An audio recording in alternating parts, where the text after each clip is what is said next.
Now, Zoom works well, but it's. I'm still trying to get my head around it. Yeah. Actually, I think it's recording now. Yep, we are recording, so that should be all right. Okay, so you got that one. I'll bring up this one. Coolio. Now, what do you know about solution-focused therapy? Because you've done a bit of this stuff already, so what do you know about it? Oh, well, as it says, it focuses on helping the client find solutions to their issues. Yeah, and if you want to make it a bit more technical, it's actually quite a it's quite a positive way. Positive not as in good, but it's more a forward-looking way of looking at clients' issues rather than delving into all sorts of problems. Which is also a downside, as some people will say about solution focus, because it does focus on what can be done better, rather than exploring a lot of the things in the past, and we'll get to that.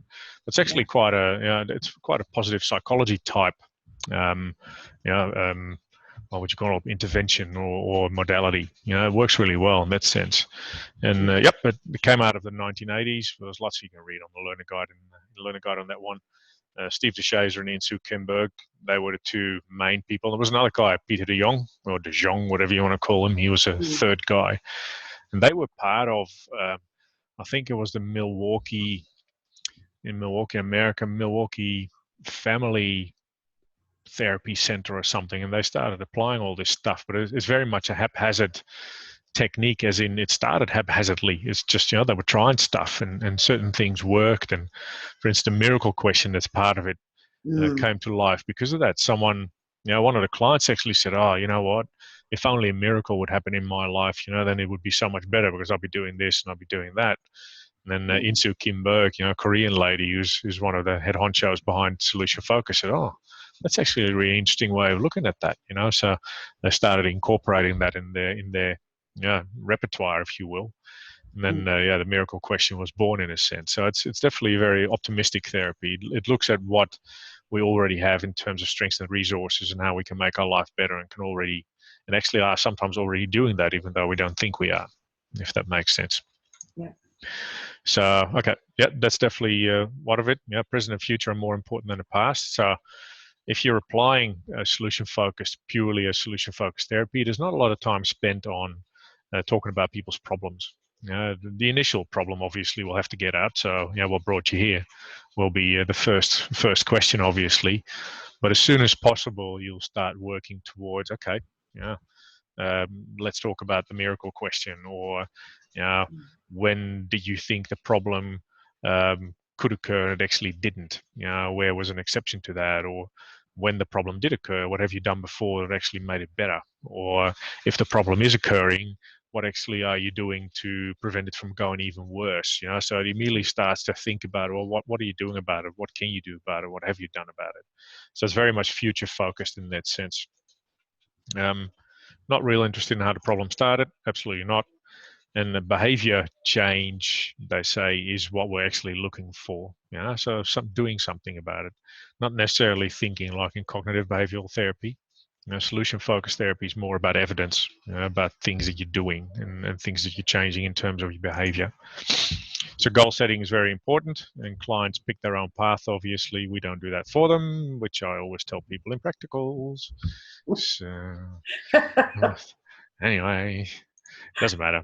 And one of the presuppositions, or one of the things your solution focus says, is that people are quite competent to solve their own issues. Now, there's obviously already a limitation in how far you can apply solution focus, because some people are not competent because they have a strong mental illness or whatever happens, or they're psychotic, and that they can't, take their own, make their own decisions, or not in full anyway.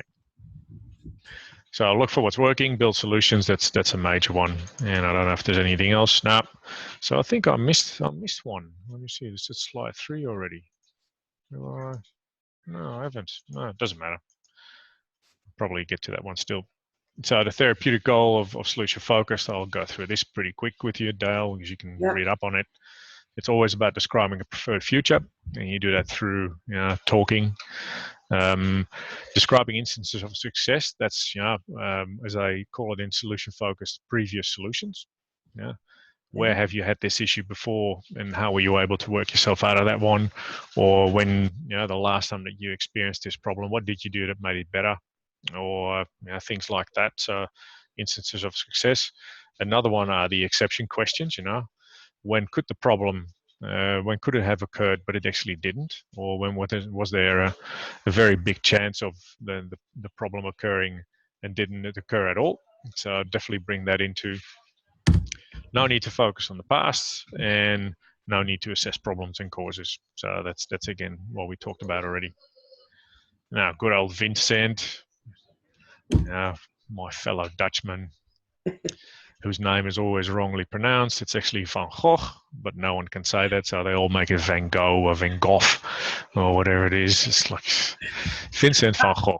So just to give you some Dutch lessons here. He was an idiot, obviously, cutting his own ear off. But anyway, he said some wise things, and one wise thing that he said was, great things are done by a series of small things brought together. And that's what solution-focused therapy, in a sense, is. Small steps. Small steps can lead to big solutions. Mm. All right, solution-focused principles. I'll bring them all up. Is this all? Whoops, one too far. So the major solution-focused principles: if it's ain't broken, don't fix it. Mm. If things are working, you don't have to muck around with them. You don't have to make them better. If it's working, keep doing it. If it's not working, try something different. And then, Vincent van Gogh's statement, small steps lead to big changes. That's definitely a solution-focused principle. Solution and problem are not directly related. Sometimes people come with a problem, and the solution might be in an entirely different area, but still solve the problem, strangely enough. And I know that sounds a little bit paradoxical, but very often you're just changing something somewhere in people's lives in terms of behavior that's not directly related to that problem can actually solve the issue. It might be deciding to speak to each other differently, and suddenly a whole family relationship problem gets solved. Just deciding to change your language rather than trying to work on the problem as such. No, you just work on changing your language a little bit, or the way you treat each other. And then all sorts of big problems that sit behind that might get solved quite quickly. Solution language is definitely different from problem language. We all know that. So there's a big opportunity there for talking what they talk, reframe talk. So if a person says, "Oh man, I've had such money issues, it's really hard for me to get by," a reframe could be, "Well, you seem to be doing a lot of good budgeting, which is excellent." It's a reframe of what a person says in a more solution-focused way. Okay. And the big one is that certain problems don't happen all the time, and that's actually a really big one. Many people say, "Oh, my life just sucks," and as a counselor, you say, "Well, what's happening?" So, "Well, this, that, and the other, and blah, blah, blah." I said, "Right, okay." Well, especially with depression and anxiety, for instance, people come in and say, "Oh, I'm so depressed." I said, "Okay, what's going on?" "Well, I've been feeling bad, for the last 3 weeks." I said, "Okay, every day of the week?" I said, "Well, no, not every day, but close to it." I said, "Okay, well, and within the day, all day long?" I said, "Well, no, there are moments that I'm actually enjoying things." I said, "Right." So there are exceptions to people saying stuff. And what I've found as a counselor is that people very often talk in very generic language, life sucks, or it's all bad, or whatever. And it's not. There are plenty of exceptions where the problem could actually occur but doesn't, or it does occur, but it actually doesn't have that much of an effect. And that's something that solution focus really jumps into quite nicely. And one of their principles is the future is created and therefore negotiable, and you can change your future. Okay, I'll whack these ones on as well. Here's where you can come in a little bit, Dale. Pre-session change. Do you know what that one is and how you actually do it? Can you remember? No, sorry. No? No. What could it be? What could pre-session change? So literally what it says, pre-session change. What could that mean in terms of solution-focused techniques? Oh, well, prior to your session, if you already have seen the client, you can think of other ways of during the session? Other I don't know, therapies, interventions, or whatever? Yeah, well, not only that, even if you don't do anything, very often when a client comes in, say in my practice, for instance, I often have 45-minute introductory chats with people, just, so we can stare at each other's face and get to know each other a bit. I don't charge for those, and that then either leads to the client signing up and signing the contract and whatever and coming in for the real session, next time. So my first question would be, pre-session change question is very often say, hey, look, Dale, since last time we spoke, where we spoke about that issue that you have, what's changed already? Or how is it different from the last time we spoke? Yeah. Okay. And often people go like, what?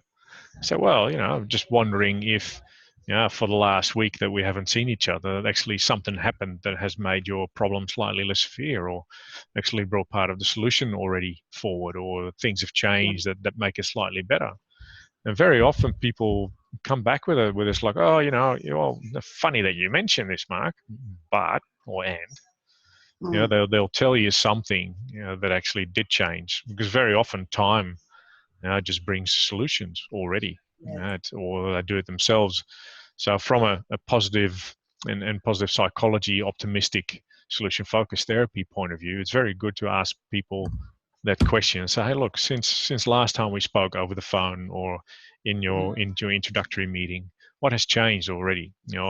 In what way have you seen changes happen relating to the problem, or in what way have you been starting to think differently based on what we talked about last time? Did we talk about something that already gave you a hint about how you could actually solve this problem, and if so, what? So that's a pre-session change one. Mm-hmm. It's a very cool one, and that's what you're past that unit already, so it doesn't really matter to you anymore. Or have you done the Yes. the Yes. 006s? Yeah, you have, hey. Yeah. So for people still doing the pracs, put it in, because it's definitely, that's an absolute solution focused technique. So if you're doing your 006 prac still and you're struggling with finding techniques to use, whack a pre-session change question in, and I can immediately tick you off on that's a solution focused technique. It's easy. The second one is a miracle question. Well, pretty much everyone knows that one. If you've done a bit of counseling research, can you remember it? What, the miracle question? Mm-hmm. Yeah, I know what the miracle question is. Yeah, okay. Blurt it out. Well, basically, it's okay. Now, when you go to bed tonight, okay, and you've got all your stresses and whatever the thing is at the time, and and during the night, you don't know, but the miracle has happened. Mm-hmm. Okay, so you get up in the morning still feeling and believing that everything's still the same. When how would you know, or what part of the day would you realise, oh, something's happened, Yeah. something's changed? Yeah, very good. Yeah, Basically. that's in one way, shape, or form, that's the miracle question. It doesn't really matter if you make it long or short. I often use a magic wand, but it's the miracle question at night works, because then you're completely unaware of things having changed until you start to see it. Mm. The big point is, though, that as soon as you've done that question, make sure, and that goes for you as well, once you start using it in practice, make it evidence-based. What has changed? Are people talking differently? Have things moved? Are things looking in a different way? Is there a physical change? So look for evidence, because the evidence has to be there. If people say, "Oh, I feel better," yeah, that's not really, you can't really see that all that much unless they're dancing around the kitchen, which they didn't do up until that point because they're now so happy. So it needs to be something that you can actually spot, something you can observe. What is different? But people don't know, because they've been asleep. So the miracle happened overnight. So they were asleep. Now they wake up. So they don't generally have to feel different, but something in their environment has changed. Well, what is it? And then make them come up with examples and good questions to ask. And that one is, what else? What else? What else has changed? What else has changed? Or who has changed? It could be, say, you got a problem with raising your kids, for instance, and there's been a major issue with your teenagers, and now the miracle question, the miracle has happened. Well, how are your children different? What's happened that's different? Yeah, so make sure you do the evidence thing on that one. Hang on one tick, Dale. I've just got to be really stupid here because I have my live chat on. Just jump out of this one real quick and make sure I turn my live chat off. Okay, that's all right. Yep, coolio. And then we'll continue on. Nice. Okay. So you still see that slideshow or not anymore? Yeah, still see it. Yeah. Oh, okay. Cool. Oh, easy. That's easy. Let it run. That's all right. Cool. All right. So what was the next one? Exception. Yeah, exception questions. Can you remember that one? How that went? You don't have to do it as such, but can you still remember what the gist behind the exception question was? Oh, that's what you were saying before. If someone says, depressed all the time or unhappy all the time, and you ask them, is that all day or is it all week or is it? Yep. There's two things you want to keep in mind with, if I got that one. No, I haven't got that one in there. So there's two ways to this one. The one is previous solutions, and the other one is an exception. So the exception is a question along the lines of, okay, guess that there was a time, or where can you remember that there was a strong chance of the problem that you're describing to me happening and it actually didn't? That's an exception question, obviously. The previous solution question is a similar one, just slightly different, along the lines of, when the problem happened, what did you do that didn't make it that bad, or what did you do to solve it? Previous times. So there's a big difference between those two. The previous solutions obviously meant that the problem was less or didn't continue on. The exception means that the problem actually didn't happen, even though there was a strong chance that it would. So last time you said you were suffering from your panic attacks. Last time when there was a real big event that would have easily got you caught up in a panic attack. What happened? What did you do that actually didn't set that panic attack off? How did you prevent that panic attack from happening? So what happened? And again, talk about evidence. As the evidence is important. It could be, oh, I took 3 deep breaths, or I just stopped talking and I just didn't say anything anymore, or I just went to my husband and talked the situation through with him, and he was able to calm me down. Or I just rang a friend, and just talking to my friend seemed to relieve the tension that I was feeling. Now, all that sort of stuff, ultimately, from a solution focus point of view, leads to resources that you can use next time. That's the whole idea. So exception question, again, you're going to read up on it in your book, but put it in your repertoire and read up on it. So it's a really cool one. Even if you don't want to do full-blown solution focus, but mix it in with other techniques, an exception question is really cool because it gives people resources to think about. Okay, scaling questions. Easy, hey, on a scale from 1 to 10. You can do that pretty much with 0, actually. 0 to 10. You can do that with everything. On a scale from 0 to 10, how big is your problem at the moment? Oh, well, it's a 9. So, right, okay. What could we do to actually bring it back to a 5? Or if you do the reverse one, how do you feel in terms of what you would like to achieve? So if confidence is what you want, how confident are you feeling at the moment? Oh, 2. Okay. And then the next question would be, what do we need to do to bring it to a 3 or a 4? Not to a 10, but just one level up. So those are scaling questions. And you can do that with everything. You can do it with goal setting. With goal setting and solution focus, it's actually a really cool tool to use. So once you've come up with a good SMART goal, you can say, well, the confidence and ability question are a really good one to scale. So you said, okay, on a scale from 0 to 10, how confident are you that you actually can do this, in your ability? How confident are you that you can do this? And very often, once you've set that goal correctly, people say, oh, yeah, 8 or 9, I can do that. So great. And then the next question that I would ask and say, well, how confident are you that you actually are going to do it on a scale from 0 to 10? And then often that's a little bit lower. Happens often. It's like, oh yeah, 6, 7. So, right, okay. So and then the next question is, well, where's the difference between your confidence in your ability and your confidence in actually doing it? And that could lead to a last, maybe another discussion or a last bit of discussion where you can say, okay, so what do we have to do to bring your confidence in actually doing it up? You say, well, I'll have to have someone kick my butt. or something, or I'll just have to put a reward in place, or I just have to make it important enough and put it on the top of my agenda. So, okay, cool. That's something you can do.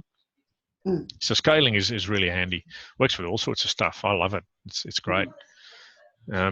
Problem-free talk, that's pretty much the basic principle of solution focused. So people often have a tendency to drop back into problem talk.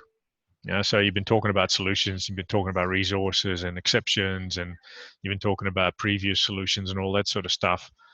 And then people go back with one but. So it sort of sounds really good, but, and then they seem to dive back into all their issues.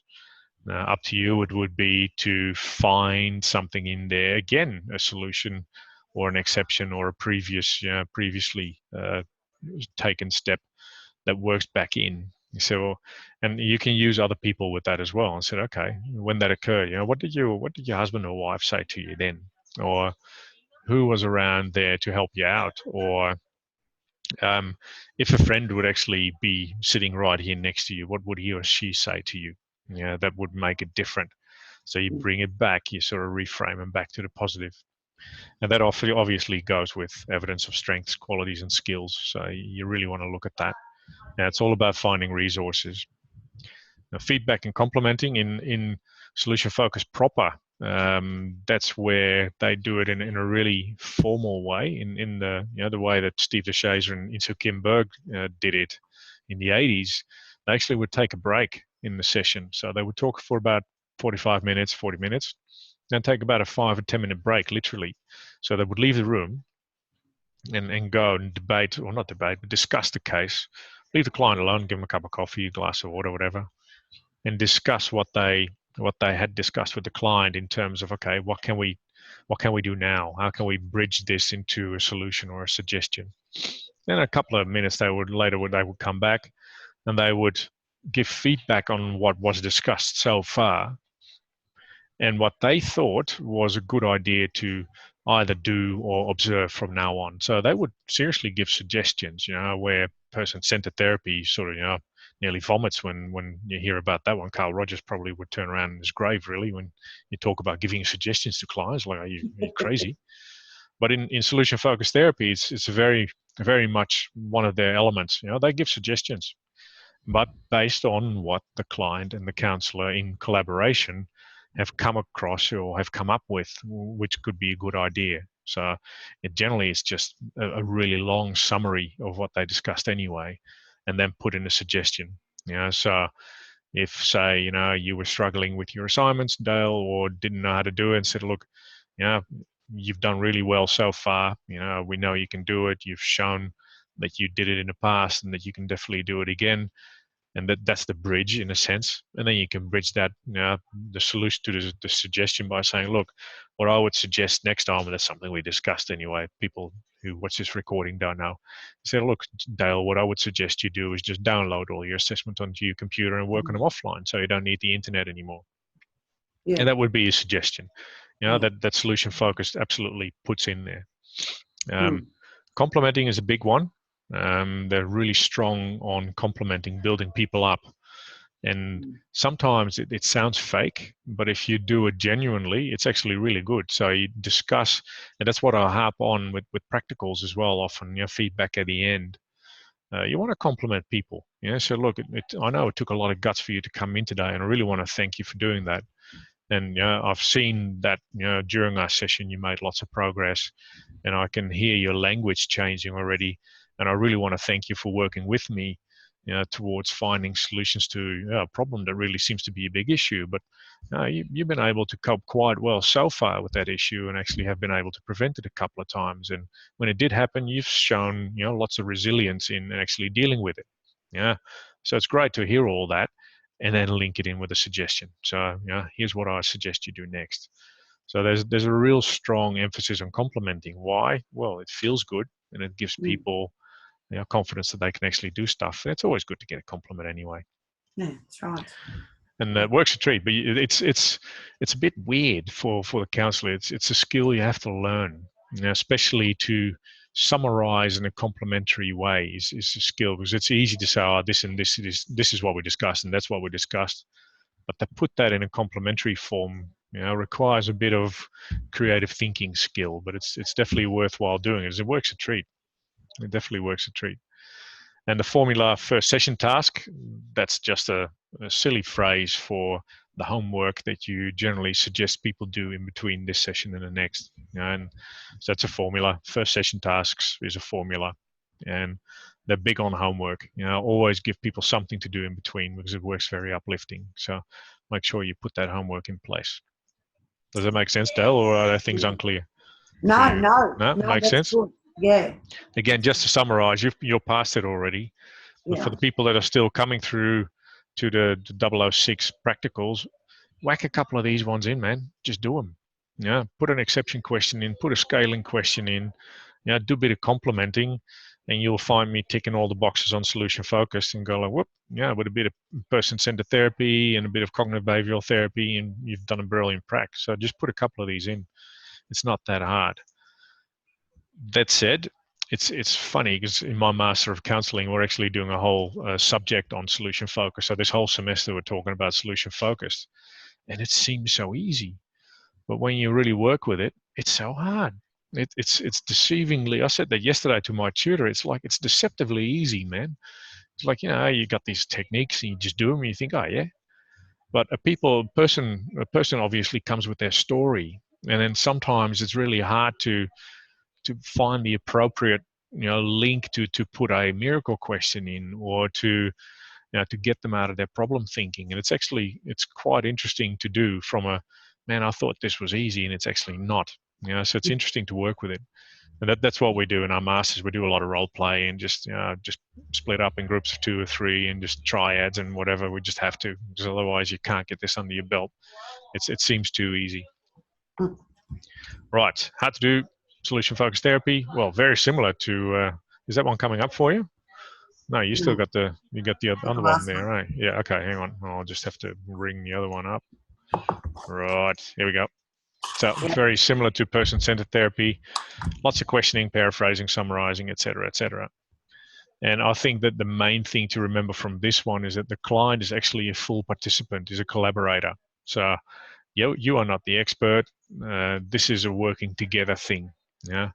And one of the key components of solution focused is that the counselor adopts a not knowing role. So you assume to know nothing, even though you might.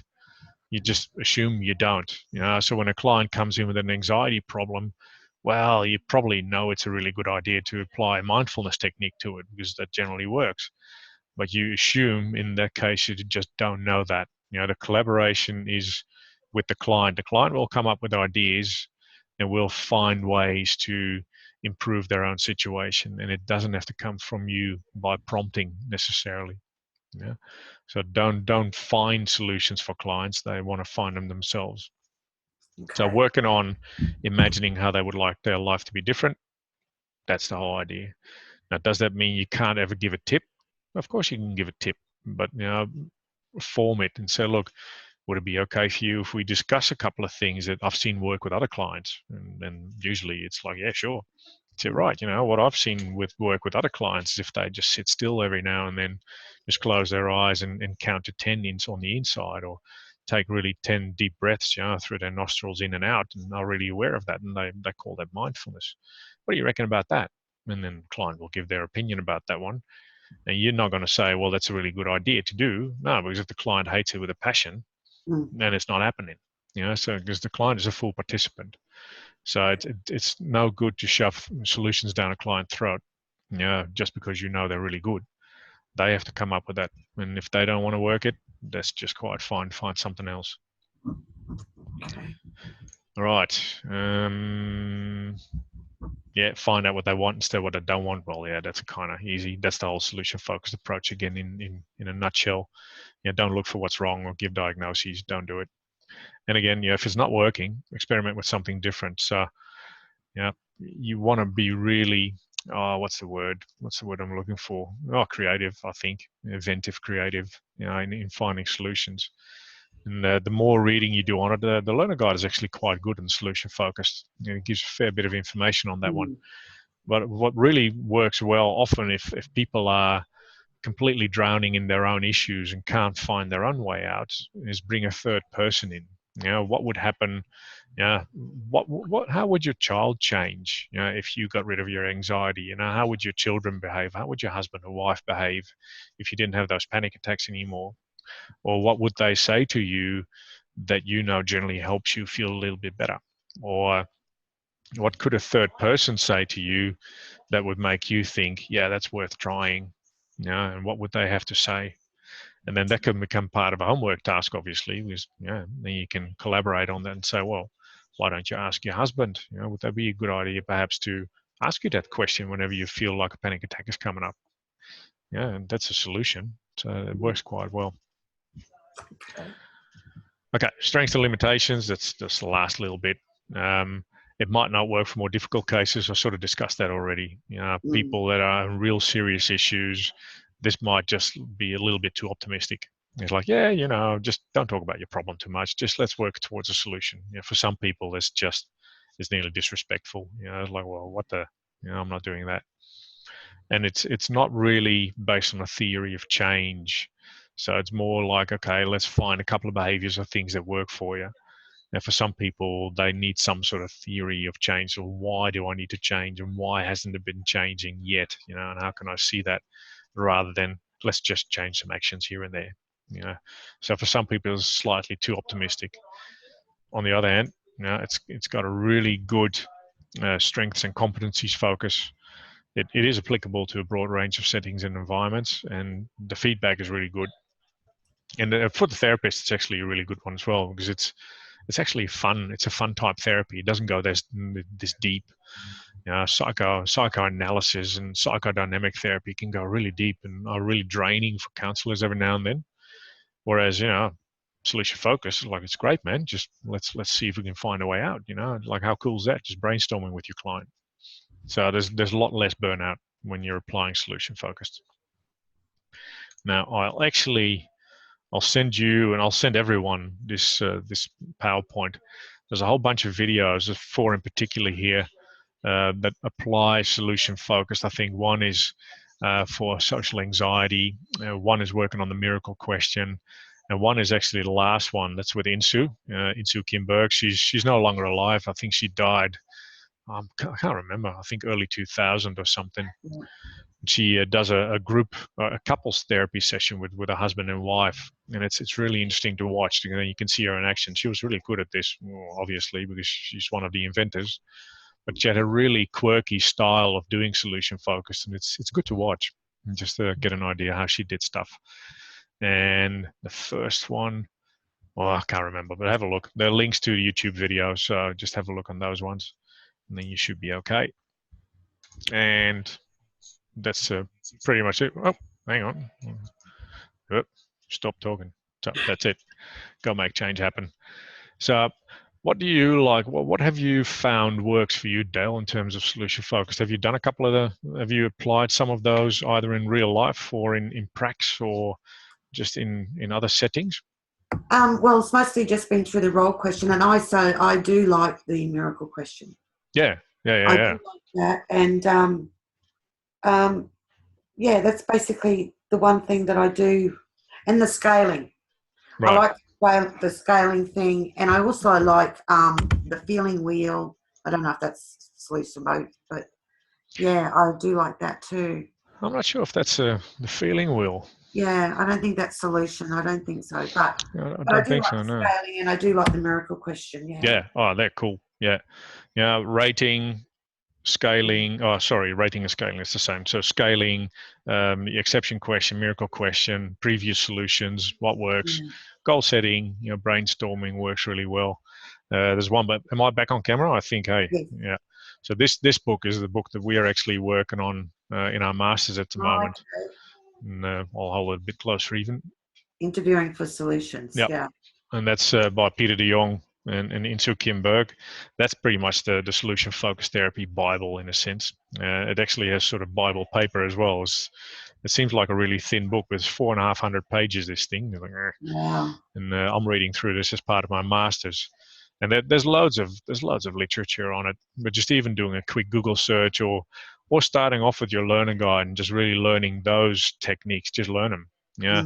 Once you start to become a bit more comfortable with them and actually can use them quite well, then you can start to work on the subtleties and actually apply them a bit more, deliberately, or a bit more playfully. And initially, it's like learning to drive a car, like a clutch and gearbox and steering wheel and indicators and mirrors and stuff. And that's the same with this. Like when do you throw which one in? But once you got a fair idea about which one to throw in when, then you can start to play with it a bit, and then it starts to become good fun actually. So I do a bit of reading on it. Like I said, there's lots. I print all sorts of stuff from the internet about solution focused. So there's always things there. But even if you just do a Google on solution focused techniques, something will pop up. There's lots that that's available for everyone. You good with that one? Yeah, that's good. Cool. All right. Yeah. That's pretty much all I got, I think, today. I was sort of hoping that Debbie would log in, but not sure where she is. Doesn't matter. So you're rocking and rolling? Yes. Pumping forward. No questions that we have to answer just when I stop the recording, which I actually will do. No, you're good. Okay, I'll stop the recording now. It doesn't mean that you'll hang up. I'll just stop it. Hang on a second.